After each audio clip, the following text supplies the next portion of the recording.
வணக்கம். இது ஆதி தமிழச்சி YouTube channel. நான் உங்கள் ஆதி தமிழச்சி. 29/2/2024 மாசி மாதத்தின் 17ஆம் நாள் வியாழக்கிழமை அதிகாலை 2:33 பிறகு பஞ்சமி திதியானது ஆரம்பமாகுது. இந்த நாள் முழுவதுமே பாத்தீங்கன்னா பஞ்சமி திதியானது இருக்கு.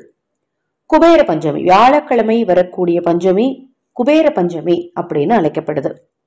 இந்த நாள்ல வாராகி தேவி வழிபாடு செய்யறவங்க செய்ய வேண்டிய ஒவ்வொரு விஷயங்களையும் தனித்தனியா நம்ம சேனல்ல பதிவு செய்ய இருக்கிறேன். இது முதல் விஷயம். பஞ்சமி திதியில காலை எழுந்ததும் முதல்ல வெறும் வயிற்றுல நீங்க செய்ய வேண்டிய தாந்திரீக பரிகாரம் என்ன அப்படிங்கறத இந்த பதிவுல பார்க்க இருக்கிறோம். இதற்கு அடுத்த பதிவு வழிபாட்டு முறை பற்றி. நமது சேனல் சார்பாக அனைத்து பூஜை பொருட்களையும் அறிமுகப்படுத்தி இருக்கிறேன். பூஜை பொருட்கள் தேவைப்பட்டாலும், ஆதரவற்றவர்களுக்கு உணவளிக்க விரும்பினாலும், பஞ்சமி யாக வேள்வியில் உங்கள் குடும்ப உறுப்பினர்களின் பெயரில் குங்கும அர்ச்சனை செய்து கொள்ள விரும்பினாலும் 9344692042 இந்த வாட்ஸ்அப் எண்ணுக்கு தொடர்பு கொள்ளுங்க. தெளிவான விளக்கம் கொடுக்கிறேன்.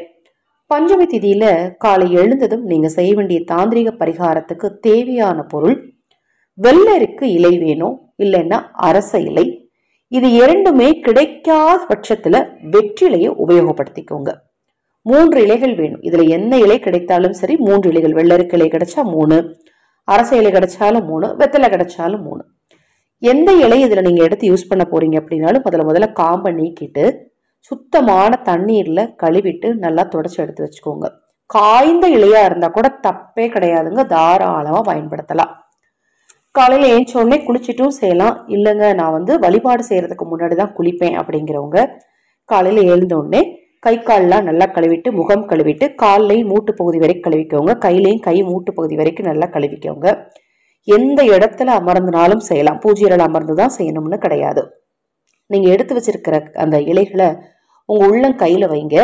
உள்ளங்கையில வச்சு அது மேல கொஞ்சமா கல்லுப்பு வைங்க. கல்லுப்பு வச்சு நல்லா டைட்டா உங்க கையை மூடிக்கோங்க.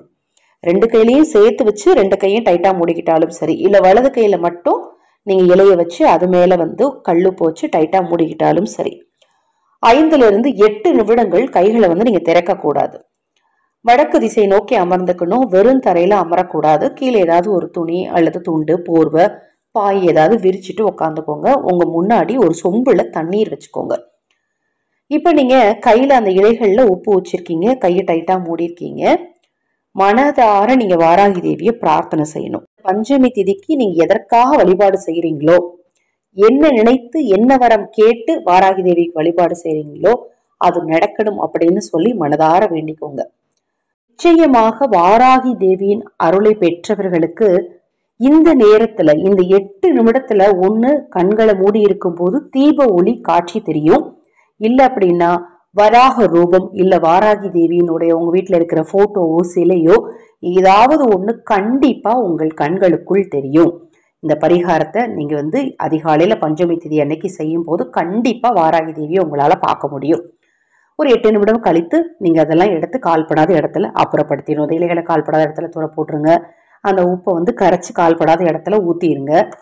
பரிகாரத்தை செய்து முடிச்சுட்டு நீங்க பாட்டுக்கு உங்க வேலையை பார்க்கலாம். இப்போ உங்களுடைய சிந்தனையில ஃபுல்லா தெய்வத்தன்மையானது நிரம்பி இருக்கும். உங்ககிட்ட இருக்கிற எதிர்மறை ஆற்றலானது நீங்கி இருக்கும். அடுத்து நீங்க வாராகி தேவிட்ட என்ன வழிபாடு செய்ய போறீங்களோ அதற்கான பலன் அன்றே கிடைக்கும்.